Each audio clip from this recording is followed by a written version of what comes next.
From a secret location in room 100 of 540 Jack Gibbs Boulevard, this is Craft. I'm your host, Doug Dangler. I am here at the 2014 Comic-Con when I'm talking to Rachel E. Kelly about LumaWorld and ColorWorld and ColorWorld. So welcome to Craft the Show, Rachel. Hi, thanks. So tell me about your books, LumaWorld and ColorWorld. Okay, so ColorWorld, the series, there are 7 books in the series, is about it's meant to be a feasible superhero story. So I'm a big comic book nerd. I just wish that they were a little more relatable and feasible. And so my solution to that was to write something that I wanted to read.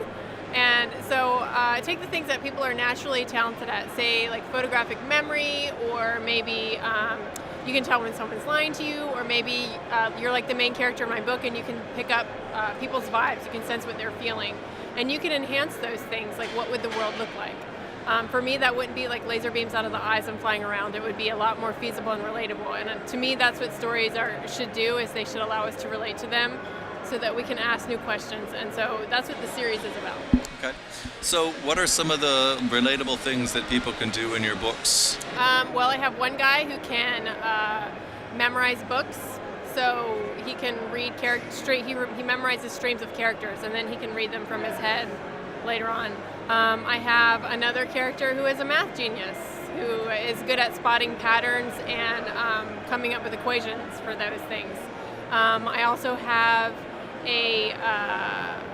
another person who can, she like has a influence on the room. She basically can schmooze people really well. So things like that. Okay.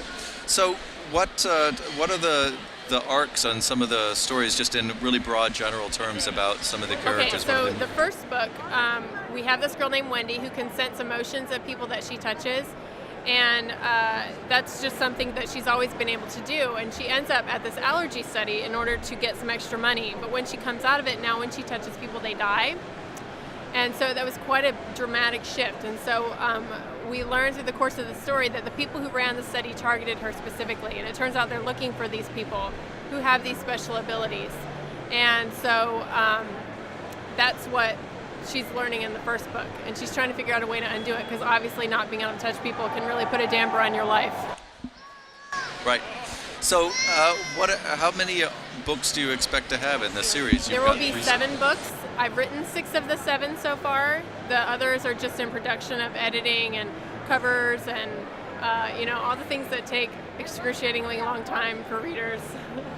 But they're written, so okay. That's like half the work, right? Right. Oh, sure. Yeah. So what are your other areas of interest besides these books when you're done with them? What do you envision for the next part? Do you look that far forward?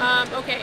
So as far as other books, I have like a notebook of ideas of things that I want to write.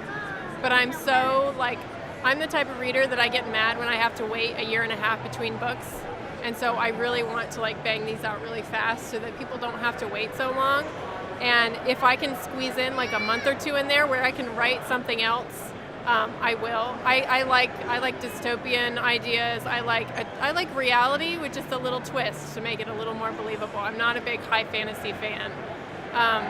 But right now, aside from my series, we're working on trying to promote other artists that we meet at conventions, which is what we have all the art here at the booth for, is other artists that we have commissioned to do work for us. And we just ran a Kickstarter recently to gather funds in order to be able to create illustrated editions, because by creating those, I'm able to give other artists at the convention work, and we sort of have like a community. So each of the 7 books will have a different artist. So I'm able to collaborate with 7 different artists in 7 different styles to come together and put it all into one work, because more heads are better than one. So awesome.